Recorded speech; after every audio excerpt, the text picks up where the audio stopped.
Los libros que leo. Hola, ¿cómo están? Bienvenidos, bienvenidas. Esto es Los libros que leo y que ustedes saben, no me encuentro sola porque este es un espacio que hemos decidido habilitar para escritores, escritoras, principalmente de contenido nacional. Y en el día de hoy tenemos a un escritor que ha recibido varios premios literarios, que ha hecho un trabajo importante para promover la cultura a través de La Matrioska, que es una compañía de narración oral, y que publica un nuevo libro este año y vamos a estar conversando de eso. Andrés Montero, ¿cómo estás? Muy bien, muchas gracias por invitarme. Bueno, Andrés, El año en que hablamos con el mar es un libro que a mí en lo personal me descolocó como lectora, con una ambientación que siento que se convierte en un personaje más en la narrativa. Y quiero partir con eso. ¿De dónde viene esta idea de esta isla? Podemos contarles también a las personas de qué se trata. ¿En qué estaba Andrés Montero cuando esta idea llega a su cabeza? Bueno, yo hace tiempo ya en todos mis libros anteriores he trabajado con el territorio chileno en particular y con sus tradiciones, sus costumbres, sus personajes. Pero si bien ahora reincido en eso que me gusta y que me llama la atención, el mundo de la historia, lo trabajé desde un lugar distinto que tiene que ver, que no lo había hecho antes, que nace como desde mí. Entonces a mí me he dado cuenta que me cuesta un poco más hablar de este libro que de los anteriores, porque tiene algo más personal, aunque no se nota en la lectura. Y claro, nace de este como... esta idea de que uno puede ser, bueno, muchos, ¿no? Pero al menos dos. Y acá está la idea personal de ser esa persona que le gusta estar con mucha gente, que le gusta viajar y conocer y leer mucho, pero que al mismo tiempo sueña con ser un ermitaño y que nadie le hable y estar solo. Que sería la representación de estos dos hermanos, ¿cierto? Exacto, porque en la novela hay dos hermanos mellizos, Julián y Jerónimo, y uno, Julián, se quedó para siempre en la isla en la que nació, y su hermano mellizo Jerónimo se fue de la isla a los 20 años, recorrió todo el mundo, y la novela comienza cuando, después de 50 años de no hablar sino aparecer, Jerónimo regresa a esta isla en el sur de Chile y se encuentra con su otro yo, de alguna forma, que es su hermano mellizo. ¿En qué se inspira esta isla? Porque tiene características bien particulares. ¿Tienen alguna sospecha? Tengo alguna sospecha, pero prefiero que tú nos cuentes. Está... ¿Sospecha contingente además? ¿Sospecha contingente? Sí. Vamos a ver, sí, puede ser. Bueno, está inspirada en la isla Mocha, pero no aparece con ese nombre en la novela porque yo quise ir a la isla Mocha. Pero mientras yo escribía este libro fue 2021, 2022 y estaba la pandemia y corría el riesgo de que me pasara lo mismo que a mi personaje Jerónimo, que le pasa que va a la isla atrapado y se quiere volver a la semana porque se lleva pésimo con su hermano y ya quiere regresarse a Barcelona donde vive, pero no salen más las avionetas porque llegó el bicho, ¿no? La pandemia. Y no va más la avioneta y se quedan cerrados en la isla las 4 estaciones de un año. Y esa es la novela, sí. ¿no? Entonces yo corría el riesgo que me pasara lo mismo, así que no logré ir.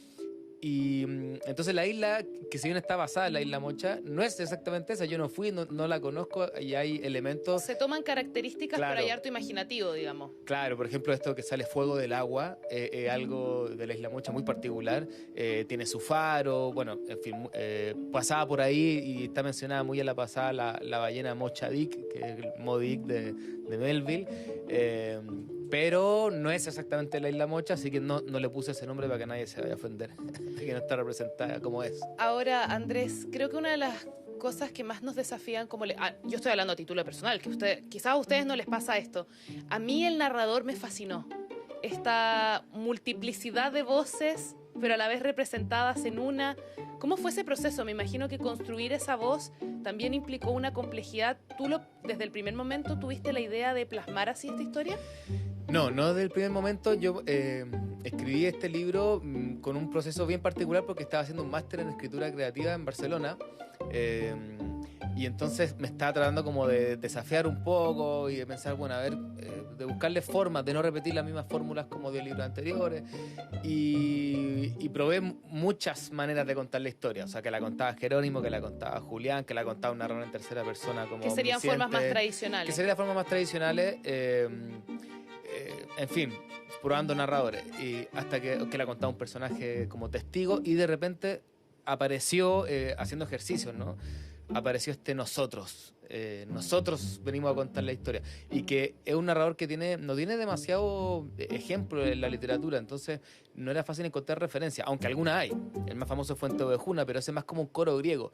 Una novela, yo tenía una referencia del Fantasista de Hernán Rivera Letelier, está narrada con una novela muy cortita, bonita de Rivera Letelier, de un equipo de fútbol. Y es como que todo el equipo de fútbol cuenta la historia, pero no se distingue si lo cuenta el delantero o el arquero, o sea, como que todos. Son una masa. Sí, igual que Fuente Ovejuna, todos estamos contando. Y luego hay una novela de Agatha Christoph bien famosa, Klaus y Lucas, que la primera parte la cuentan los dos mellizos, o sea, los dos hermanos, claro. Y no se distingue nunca si habla Klaus o Lucas, siempre son nosotros. Esa era la única referencia que yo tenía. Y con el tiempo me he dado cuenta que también se permeó un poco por el contexto político, que si bien yo estaba en Barcelona, se estaba empezando a escribir el primer, lo que finalmente fue la propuesta de la primera convención constitucional. Y en ese proceso que se estaba viviendo había una búsqueda de un relato, que lo que hacen los isleños, ¿no? Para quien no haya leído la novela, se trata un poco de estos isleños que están contando la historia de los hermanos Garcés y intentan reconstruirla para entenderla. Un poco metiches también, me encantó esa parte. El cagüín, o sea, es un cagüín. Muy de la esencia de los chilenos y las chilenas también siento. Exacto, sí, pues eso que nos identifica tanto, la copucha, el cagüín, pero también la ganas de hacer comunidad, o sea, no una copucha como con maldad.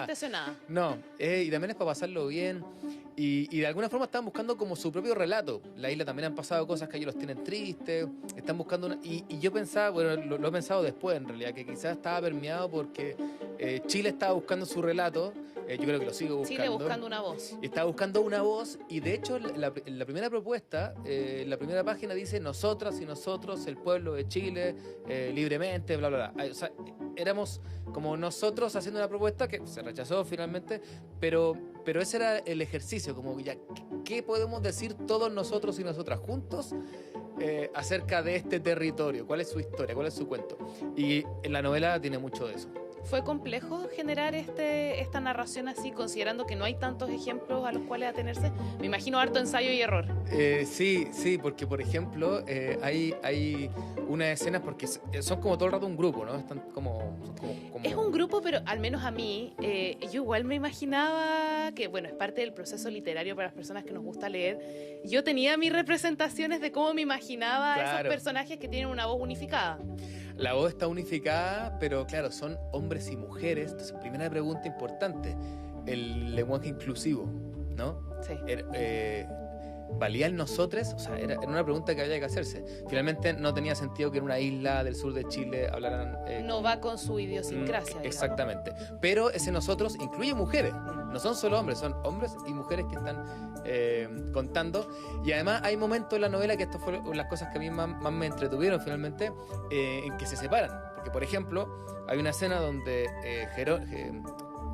Julián, que es el que está en el cerro, el ermitaño en la punta, un grupo lo quiere ir a ver para preguntarle qué pasa con su hermano y todo, y otro grupo dice: ya, nosotros nos quedamos acá abajo con el otro hermano, con Don Jerónimo. Entonces el grupo se separa, y entonces dice: ¿cómo resuelvo eso? Claro. Y al final lo resolví como haciéndome el loco. O sea, digamos, en la novela lo que dice, no lo voy a decir textualmente, pero dice como: así que un grupo, algunos de nosotros nos fuimos a la punta con Don Julián, mientras otros nos quedábamos con... ¿No? Como que se separan, pero siguen siendo nosotros. Claro, siguen siendo un conjunto de personas. Claro, y eso fue como súper lindo. Al final lo más entretenido de escribir, pienso yo, es como... Siempre digo que escribir una novela, un libro, es meterse en un problema en el que nadie te invitó. Entonces ojalá que sea un problema entretenido, ¿no? De ver que tenga soluciones originales. Y finalmente quedé súper contento de probar con esta voz. Andrés, esta es la primera vez que te leo, pero sí noté que hay un ánimo de mantener vivas historias, tradiciones de Chile. No quiero decir rescatar, porque son historias que finalmente las personas siguen viviendo, pero quizás darle más visibilidad. ¿De dónde nace esa búsqueda? Bueno, yo en mi trabajo, además de escribir, es contar historias. Yo me dedico a eso. Junto a Nicole recorremos colegios. Eso es lo que hacemos. Enseñamos también a contar. Y en ese trabajo nos toca viajar mucho por Chile y nos gusta escuchar, preguntar. Ahora tenemos un programa también que se puede ver en YouTube, Los Cuenteros en Ruta, donde vamos buscando historias y la gente nos va contando. ¿De dónde nace? Creo que es más antiguo. A mí, Sí. mi papá me contaba historias cuando yo era chico y las contaba con la luz apagada en la noche. Y contaba además las historias de mi abuelo, que era del campo, y esas O eran las sea, desde historias siempre que... la narración oral fue parte de tu formación, digamos, como persona. Absolutamente. Yo entré al mundo literario, al mundo de la ficción, por la oralidad, absolutamente. Bueno, casi todo el mundo entra por la oralidad, pero en mi caso fue muy marcado porque me recuerdo todas las noches, que tal vez no era así, tal vez era una noche a la semana, una noche al mes, Pero queremos pensar que fue queremos todas las pensar noches. que todas las noches mi mamá nos leía y mi papá nos contaba. Entonces tenían las dos fuentes, ¿no? Y entonces es algo que siempre me ha gustado mucho. La otra es pensar, a lo mejor cuando escribo y todo esto y cuando busco historia, estoy tratando de volver a la seguridad de la pieza oscura antes de acostarme con mi papá acostado al lado, contando una historia antigua. Pero eso es como un tema como más de psicoanálisis, ¿no? ¿Hay algo ahí, hay algo de tratar de poner eso en los libros?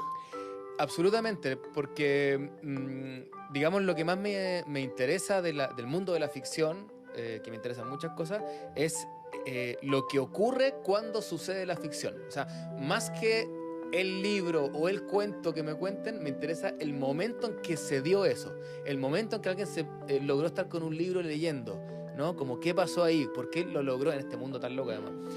Y sobre todo en la narración, para que alguien cuente un cuento y los demás escuchen atentamente y viajen con el cuento y se maravillen, se tienen que haber dado varias condiciones. Claro. Entonces esa praxis a mí me interesa mucho justamente porque es resistencia hacerla porque la estamos perdiendo. Cuesta mucho que esos momentos se den. Ya cuesta encontrar momentos para leer.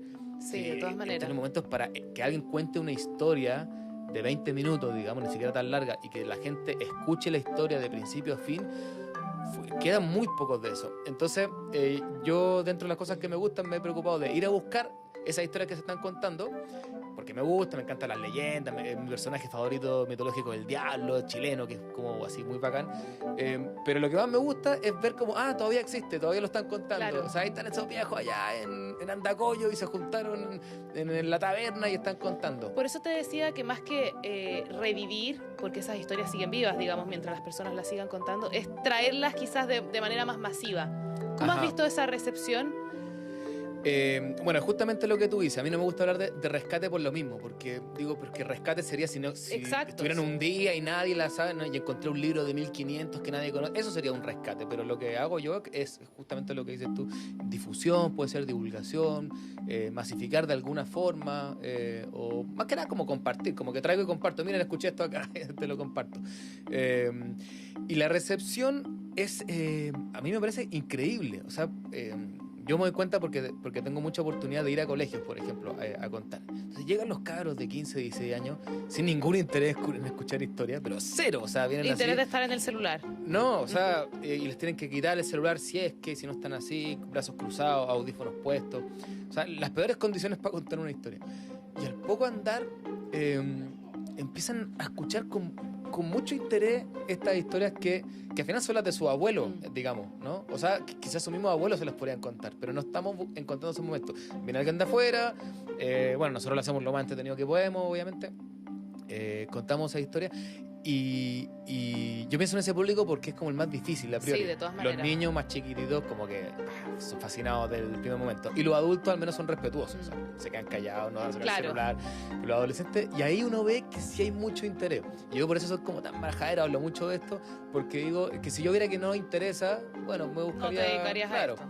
Pero yo veo que sí y mucho, no un poco, no a veces, sino que mucho y casi siempre, solo que nos faltan espacio. Y eso justamente también se traspasa a tus libros. Bueno, exactamente. En mi libro anterior yo también he trabajado con el tema de la oralidad, del encuentro, pero en este en particular, un amigo me decía, oye, me pasaste gato por liebre, que en realidad está diciendo como un ensayo sobre narración, como un libro. No es tan así, es una novela, yo creo que es entretenida. Muy entretenida, muy entretenida. Se lee muy rápido. Pero tiene mucho de la narración. Jerónimo, el hermano que se fue, es escritor, es cronista, ha viajado por todo el mundo. Y hay cuenta algo también de los historias. personajes, no queremos hacer spoiler, pero tengo que decirlo, como el contar historias también es parte de la historia. Absolutamente. está este Jerónimo que recorrió el mundo y viene acá a la isla. Pero Julián, que es el que se quedó, cuenta historias de la isla, cuenta los mitos locales. Entonces los isleños aman a Julián porque les cuenta historias. Y cuando llega Jerónimo que trae historias de Japón, de la selva, del desierto, están vueltos locos, son historias nuevas. Revolución. Son las dos formas de escuchar historias, ¿no? Como lo local y lo que viene de afuera. Y además está el contar oralmente y la escritura. Pero luego pasa que los isleños, como estos dos hermanos están peleados y están reconstruyendo su casona familiar, están como en otra, digamos, empiezan a reconstruir la historia, se juntan en su taberna, que es un barco abandonado, se juntan ahí a tomarse unos vinos navegados y reconstruyen la historia de los mellizos. Y entonces ellos, que nunca han sido narradores, solamente han escuchado, dicen, bueno, a ver cómo se hace esto. Eh, y empiezan a probar y a contar y se interrumpen y tienen, hay marcas de la escritura que a mí me divirtió mucho hacer, ¿no? Entonces están diciendo, bueno, y el menor de los Garcés no sufrió el yugo del trabajo. Y dicen, yugo, qué linda palabra. Como que ellos mismos se van como... Sí. Que en el fondo lo que le pasa a uno cuando escribe o cuando cuenta que se va como, ¡ay, qué lindo es quedó esto! O también tienen, por ejemplo, un momento, una escena en que cuentan algo, una escena en que uno de los personajes de los mellizos se había casi ahogado en el mar cuando eran chicos, pero después no le gustó cómo la contaron. Dije, pucha, como que no nos quedó bien esta parte. O sea, y que eso también le pasa a uno cuando escribe. Y a veces pasan 2 meses y no quiere retomar la novela porque siente que no, hasta que un día algo hace clic y no vuelve. O sea, todo lo que a uno le pasa cuando cuenta, cuando escribe, o en realidad lo que a mí me pasa por lo menos, lo quise reflejar en esta novela que por algo ya el título de El año en que hablamos, ¿no? Está como... Sí, desde tiene ahí. ya una connotación. Sí. En lo que yo espero que Andrés también lo pase bien es en nuestra segunda sección de esta entrevista, ya la conocerán, nuestra querida pecera. Para la segunda temporada prometo tener una pecera más pequeña porque ustedes saben, yo le pongo muchos papeles a esta pecera, pero nunca es suficiente. Andrés, el sistema es el siguiente. Cartas del tarot nos adelantan que vamos a tener la próxima temporada. Voy a tener que ponerme a estudiar desde ya. Entonces, la dinámica es la siguiente, Andrés. Tú sacas una pregunta, la lees y la contestas. A ver. Ahí vamos a revolver. Primera pregunta de nuestra pecera. ¿Finales felices o tristes? ¡Wow! ¡Qué difícil! A mí en general me han gustado los finales tristes, creo, porque el final feliz se asocia mucho como, ya, y todos fueron felices, ya. Pero reconozco que como hoy día todos los finales son tristes, por así decir, y el final feliz está muy asociado a una literatura de mala calidad, ¿no? Como del bestseller, Sí. así, ¿no? Como se asocia a eso. Hoy día cuando hay un buen libro que tiene un final feliz, como que igual lo agradezco. Digo, mira, se podía hacer tan bien. Pero es más por ya la contraria, ¿no? Porque como todos son finales tristes, me gusta cuando alguno es feliz. Es verdad que si todos los libros que leyera tuvieran finales felices, te diría lo contrario. Sí, es cierto. Seguimos entonces. A ver, vamos con la segunda segunda. pregunta. ¿Lo pondremos en aprietos? Yo creo que sí. Hay algunas que están medio difíciles. ¿Libros físicos o digitales? También amarilla mi respuesta porque... no, Ya, vos Andrés. No, libro físico, libro físico. Lo que pasa es que también reconozco que me gusta mucho leer de otros países, soy bien curioso. Que es más difícil acceder. Y claro, entonces como que de repente digo, ¡ay, qué gana! Y pregunto en la librería, mi librería de referencia, no están en la biblioteca, y después digo, bueno, y como tengo mi Kindle, en 30 segundos lo tengo en el Kindle. ¿Cuál ese fue el libro. último libro digital que leíste? El último libro digital que leí... ¿O que quizás estás leyendo? Sí, estoy leyendo una novela policial para un futuro proyecto que se llama Defensa Cerrada, del escritor griego Petros Markaris. ¿Y qué tal? Es súper larga, y como en el Kindle, eso no me gusta, no me fijé que era tan uno larga. no se da cuenta, eso es verdad, el engaño del libro digital, que uno no sabe a lo que se va a tener. No, entonces como que uno ve, voy a leer este. Y yo había leído la anterior, la primera del comisario Costas, que es como su personaje. Y leí la primera, no era tan larga, me encantó, Noticias de la Noche. Entonces empecé con la segunda, pero yo pensé que tenía, no sé, 200 páginas como y tenía como, no sé, 550. Entonces leía y estaba entretenido, pero sentía que no avanzaba. Entonces, bueno, esa es la última la que estoy leyendo en realidad, sí. Tercera pregunta para Vamos por Andrés. otra. Voy a tratar de ser más certero con mis respuestas. No, está bien, está bien. A ver. Vamos a ver, ¿qué nos dice nuestra pecera? A ver. ¿Un libro o varios al mismo tiempo? Estas son las preguntas que todos los lectores nos hacemos. alguna vez. Yo soy de un libro. Sí, soy de un libro. ¿De un libro? Sí, soy de un libro. Yo soy un lector súper lento. O sea, para todos los años, para todo lo que me gusta, he leído poco, siento. Sí, leo lento, me doy vueltas, pienso en el libro, empiezo de nuevo. Quizás analizas mucho. Sí. La otra vez escuché a Alejandro Zambra en una entrevista que decía que cuando uno es lector, así como de alma lectora, se identifica con los personajes. Pero que cuando uno es escritor se da cuenta porque se identifica con el escritor, ¿no? Y dice, hoy ¿cómo lo hizo? ¿No? Y creo que últimamente me está pasando eso, que la otra vez ponía esta imagen en una entrevista, decía, es como cuando era niño y desarmaba los juguetes, ¿no? Y después lo trataba más de Entender nuevo. el mecanismo, digamos. Exacto, como que estoy siempre me ha gustado, o sea, siempre, pero sobre todo el último tiempo, como de saber cómo está hecho, cómo lo hizo este cuento, esta novela. Entonces soy más de un libro. Pero en las noches, para no molestar a mi compañera, a Nicole, leo del Kindle, porque así, entonces al final siempre estoy leyendo un libro físico y en la noche leo uno O sea, digital. ¿no tenemos un velador colapsado? Está igual, pero en la práctica en la noche leo del Kindle, sí. Cuarta pregunta para Andrés. Vamos a ver. Hoy salieron dos. A ver. ¿Dulce o salado? En la vida. En la vida. Yo soy salado. Sí, soy de... ¿Cuál sería lo favorito? El asado. El asado. Sí, el asado. Finalmente el asado, pero también porque también por el momento del encuentro, el contexto. Poder conversar. Sí, y la otra comida que me gusta mucho, que la como una vez al año con suerte, el pulmay. El curanto, digamos que se hace... El curanto se hace en un hoyo. Sí. Que yo nunca lo he entendido porque se va el caldito para abajo, para la tierra, y el caldito es lo mejor del curanto. Y el pulmay es lo mismo, pero en olla. No se pierde eso. Claro, y también tiene eso de que la gente pasa alrededor, de que son como cocimientos lentos. Entonces voy a decir las dos. Pero las dos son saladas, así que me voy a quedar con salado. No hay dulce en la vida de Andrés Montero. ¿Seguimos? No, hay, pero si tengo que elegir, es que quería ser más asertivo. Eso, muy bien. Sí, salado, con salado. Ya. A ver. Uy, esta viene más larga. Si pudieras pasar la tarde con un escritor o escritora vivo o muerto, ¿a quién elegirías? Wow. Ya, es que se me vinieron muchos, pero voy a elegir uno. Yo creo que con Italo Calvino. ¿Por qué?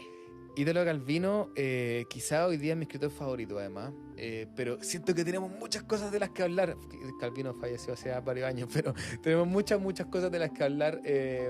Calvino es un escritor, a mí me maravilla, es muy contemporáneo, o sea, en el sentido de que era muy vanguardista, estaba haciendo cosas nuevas que nadie se le habían ocurrido, y al mismo tiempo le encantaba la tradición, ¿no? Como que a mí también me gusta la tradición oral, se preocupaba, sabía mucho de libros medievales, y al mismo tiempo era súper vanguardista, y como que admiro mucho eso. Yo quizás soy más tradicional, me falta la parte más vanguardista. Y además Calvino, Italo Calvino hizo un trabajo maravilloso. Él hizo una selección de 200 cuentos populares de tradición oral italiano, como algo como lo que hicieron los Grimm, pero en Italia en 1950, digamos. Y me encantaría preguntarle cómo fue ese trabajo. Me encantaría, sí. Bueno, cuando tengamos nuestra sesión de tarot, sí, quizás podemos. A lo mejor aparece. En la próxima temporada vamos a intentar contactar. Bueno, Calvino hizo un libro con las cartas del tarot.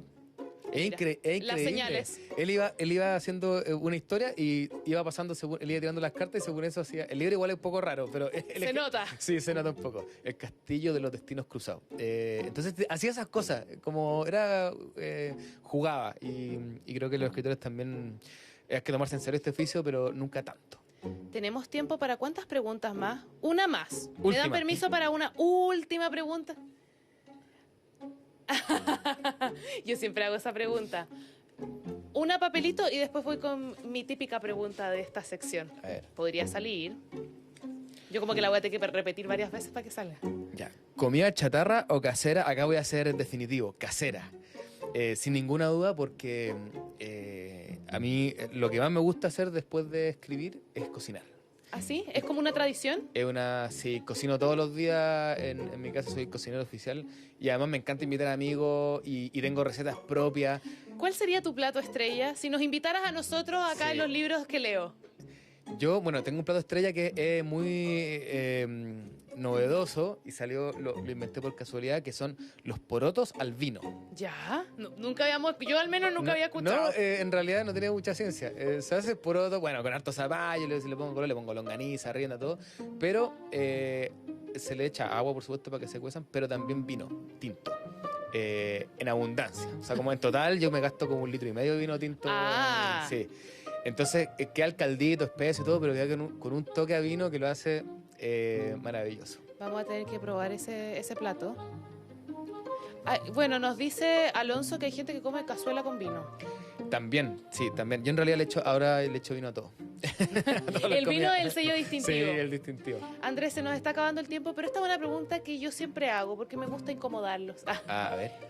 Un solo libro que puedes leer durante toda tu vida. Te dice, solo vas a poder leer esto, nada más, en todo el tiempo que te queda. ¿Cuál sería? Sabes que es una pregunta muy difícil, ¿no? Yo creo que... Es una pregunta que ni yo misma puedo contestar, lo cual es bastante injusto contigo. Bueno, obligados, puestos a... elegiría... Yo creo que Las Mil y una Noche, porque es un libro infinito. Y si tuviera que elegir solamente un libro, elegiría uno infinito. Me encanta. Andrés, quiero agradecerte que conversaras con nosotros de los libros que leo. ¿Se vienen cositas?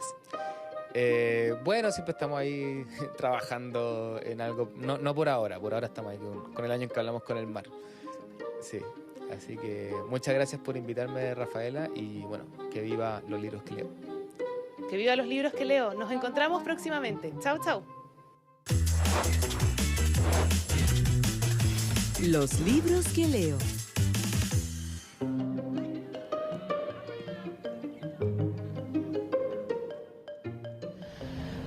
Paula, ¿cómo estás?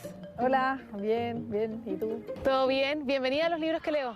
Muchas gracias, gracias por la invitación. ¿Dónde estamos ahora? Bueno, ahora estamos aquí en el Estadio Municipal de La Pintana, ya, donde nuestro centro de entrenamiento del fútbol femenino de Santiago Morning. Así que estamos acá con las chicas. ¿Cómo es un día para ti? Bueno, un día aparte muy temprano, 6:30 de la mañana más o menos, levantarse, tomar desayuno, venir a la cancha y estar acá con lluvia, con truenos, con relámpagos, con todo, con nieve ahora, así que estamos un poquito acostumbrados, pero... Y después de eso, después de ya terminar el entrenamiento, 1 de la tarde, 1:30, ya es volver a la casa, almorzar, reuniones, cursos, charlas, estudiar, diferentes tipos de... Vida intensa. Cosas. Sí, muy intensa. ¿En qué momento lees entonces? Y después, en la noche, viene ya en la noche a acostar a mi hijo, bañarlo, acostarlo y leer con él cuentos. Y también, entre medio también siempre leo algunas cosas de fútbol específicamente para que me vayan ayudando en los entrenamientos. Eso te iba a preguntar, ¿cómo se relacionan los libros con tu labor de entrenadora? Bueno, yo creo que es una labor muy importante porque uno nunca termina de aprender. En el fútbol no está todo dicho, el fútbol es un deporte colectivo donde trabaja mucha gente, donde hay que ponernos de acuerdo a todos para que funcione. Y también yo lidero un cuerpo técnico, entonces, donde es otro grupo más. Entonces los libros son muy importantes porque a través de los libros uno encuentra experiencias de otras personas y a veces uno también lo busca a través del teléfono o de la televisión y no tienen, como que no tiene el mismo gusto, como que es diferente. Cuando tú lo lees, lo tienes en un libro o cuando lo andas trayendo y lo ves, es súper importante. ¿Nos puedes recomendar? Sí, tengo varios. Creo que, bueno, o sea, a mí me gusta mucho un libro que se llama Liderazgo Tranquilo, que es de Carlo Angelotti, ya, donde en el fondo él cuenta su experiencia con diferentes jugadores, con diferentes tipos de liderazgo que él tiene que transformarse con cada jugador, porque cada jugador es diferente. Entonces, también me gusta mucho La clave de la concentración, que es un libro que está específicamente ambientado en los All Blacks, ¿ya? Que es un equipo de rugby, entonces cómo ellos trabajan la concentración en equipo, ¿ya? El rugby, la mayoría de los deportes colectivos en el alto rendimiento llega un momento en que no se juegan como nosotros decimos mucho, no se juegan con los pies, o el fútbol, se juega con la cabeza. Entonces, para mí creo que son muy importantes. Y otro más que me gusta mucho, que es el libro de Otro Fútbol de San Pauli, que es un equipo alemán de tercera división, que es como parecido a nosotros como a Santiago Morning, que es un equipo que está como que reúne a la gente, a los que son, a los rockeros, a los heavy metal, a los punk, a la gente gay y todo, y ellos tienen un equipo de fútbol y son como diversos, entonces por eso me gusta mucho ese libro también. ¿Incentivas a tus jugadoras a leer? Sí, generalmente sí, les paso libros míos, me cuesta recuperarlos, pero les paso libros. En los viajes y todo, mira, léete esto, léete este libro de Megan Rapinoe que me llegó, mira lo que dice acá, lo que le pasó a ella. Siempre ando con libros en los viajes largos y todo. Y presto libros, me cuesta recuperarlos, pero los recupero porque soy muy ordenada, entonces ahora anoto a quién le presté este libro. ¿Hay una lista de deudores? Claro, entonces digo, ya, le presté este libro a Daniela Parro, listo, sobre la metodología del entrenamiento, y después, a pasar un tiempo, ya si no me lo devuelve, ya después, oye, la empiezo a perseguir para que me lo devuelvan. Sí.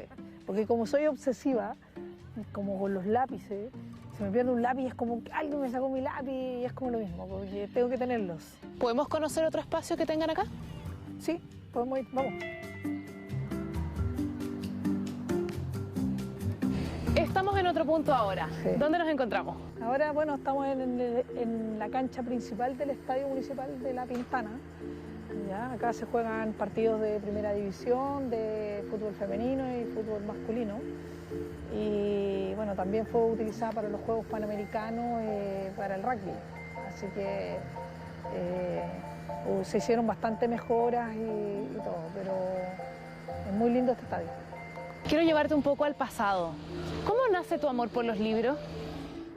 No, a mí siempre me gustó leer el diario, siempre me gustaba como leer el diario el fin de semana y lo hacía exclusivamente porque a mi papá le gustaba leer. Entonces, y bueno, desde chica siempre, bueno, en el colegio leía Papelucho, El Principito, puros libros que te daban para leer. Pero ya después como que me fui más por la línea de los libros más ligados hacia la parte deportiva o psicología o trabajo en equipo. ¿Eso cuándo empezó? Cuando ya empecé a estudiar en la universidad, ahí como que me fui más por el lado de la corriente como más deportiva o más psicológica o más de liderazgo, pero no sé, yo creo que eso hace unos 25 años atrás, que como que ya siempre me gustó mucho leer y que en cada viaje que voy me traigo muchos libros. O sea, cuando voy a España me voy a la librería deportiva, a la de Esteban Sanz, que está ahí en la Puerta del Sol, y me voy a comprarme millones de libros. Y me traigo una maleta llena de libros. O sea, los viajes son una oportunidad Sí, para buscar... para libros. Sí, porque son libros que no llegan a Chile. Lo mismo cuando voy a Argentina. Me voy al Ateneo, ¿cachai? Ahí a la librería y me traigo una maleta llena de libros, pero puros libros de cosas deportivas, ¿entiendes? Generalmente por el tiempo que tengo trato de que los libros sean una herramienta para motivarme, para refrescarme y también para entregar un mensaje más coherente para ellas. Porque nosotros las mujeres necesitamos que cuando nos hablan nos comuniquen en formas coherentes. Entonces, como que para eso utilizo los libros. Me hablabas de esta maleta llena de libros y eso me hace pensar que tienes muchos pendientes. ¿Tienes muchos pendientes en tu biblioteca? ¿Dónde ubicas tus libros? No, tengo una biblioteca pequeña ahí en mi casa y ahí tengo todos mis libros y algunos los que trabajo con ellos generalmente andan en mi mochila o están guardados también en otro cajón donde tengo los que generalmente utilizo y trabajo con ellos, que marco algo, que vuelvo atrás. Pero tengo mi biblioteca. ¿Rayas entonces los libros? Sí. O sea, los que trabajo con ellos, pero otros, no sé, a ver, recargado de Gallardo, de River Plate, no lo rayé. El de Megan Rapinoe también, no lo rayo, pero anoto cosas en mis cuadernos, que tengo muchos cuadernos también. Tengo un cajón lleno de cuadernos. Ah, ya, cuéntanos de eso. Los cuadernos de notas, que anoto todas mis reuniones, anoto todo lo que hago, como una bitácora. Entonces anoto todas mis reuniones, qué delegué, qué funciones, qué tareas, y eso lo voy guardando. También hablábamos de libros infantiles, que es otra. ¿Qué les lees a tu hijo? Bueno, ahora con Valentín, nosotros desde chiquitito siempre le incentivamos la lectura, entonces él tiene su biblioteca y todo, y no sé, la semana pasada recién estuvimos buscando un libro de banderas. Ahora estamos enseñándola, tiene 2 años, 9 meses, y bandera, la naturaleza, Rena la rana, fantástica, muchos libros de Benjamin Davis, que es un autor que mucho le gusta a los niños, porque tiene mucha gráfica visual y va contando historias simples también para ellos. Entonces nosotros leemos mucho con él, sí, siempre. ¿Qué le dirías a las personas que no les gusta leer, no tienen ningún interés? ¿Por qué deberían incorporar este hábito? Yo creo que el hábito de la lectura se debe instaurar en los niños, porque tú notas inmediatamente cuando un niño lee, cuando un niño prefiere una pantalla. Entonces, yo ahora que soy mamá me doy cuenta. Yo creo que les ayuda mucho en el vocabulario desde chicos. A mí me hubiera gustado leer desde más chica, no desde la mitad de mi vida, ¿entiendes? Me hubiera gustado que hubiera sido con mi hijo, desde los 2. O sea, Valentín con 2 años habla perfecto, y es porque él lee. Y a lo mejor yo hubiera mejorado mi forma de hablar si hubiera leído desde más pequeña, no de grande, de 25 años, ¿entiendes? Entonces, yo creo que ayuda mucho en el vocabulario, en la forma de hablar y en el hablar español, no hablar chileno, que hablamos todos bla, bla, bla, bla, muy rápido y no respiramos. Yo creo que les va a ayudar a comunicarse mejor. ¿Y para los deportistas? Para los deportistas los ayuda a tranquilizarse. La lectura en un deportista es tan importante porque le ayuda a encontrar respuestas, tranquilidad. Esto es igual que cuando tu mamá y tu papá te decían, si metes los dedos al enchufe te va a dar la corriente, y tú decías, no, y metías ahí los dedos, te daba la corriente, y después venía otra persona y te lo decía y tú le hacías caso. Y esto es lo mismo, muchas veces los deportistas necesitan, uno le dice, ten cuidado con esto, tienes que estar más concentrado, te pasa esto, pero de repente ellos encuentran una respuesta en un libro. Entonces, por eso es tan importante la lectura. De hecho, para mí, todos los centros de entrenamiento, si yo fuera ministra, todos los centros de entrenamiento del país deberían tener una biblioteca deportiva. En Chile no hay una biblioteca deportiva, porque la que se quemó del Comité Olímpico para el estallido social, hay una pequeña que está dentro del CEO actualmente, pero tiene libros que están basados más a la ciencia aplicada al deporte, no a lo que el deportista quiere leer. El deportista quiere leer una historia, la historia de los All Blacks, la historia de esto, qué le pasó a ese deportista, mira, él se desmotivó por esto, cuando se lesionó, cuando pasó esto otro, cuando tuvo estos problemas, y como que, chuta, yo tengo que ser fuerte entonces, ¿entiendes? Como que tenemos bibliotecas en Chile de la parte ciencia, pero de la otra parte, liderazgo, trabajo en equipo, nos falta, no hay en Chile.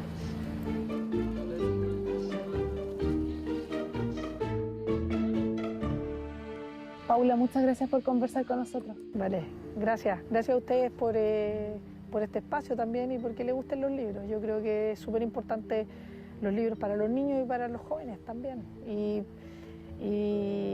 ojalá que hayan campañas de que la gente lea más, que tengamos más esa cultura de leer. Así que gracias por la invitación. Nos vemos. Nos vemos. Chao.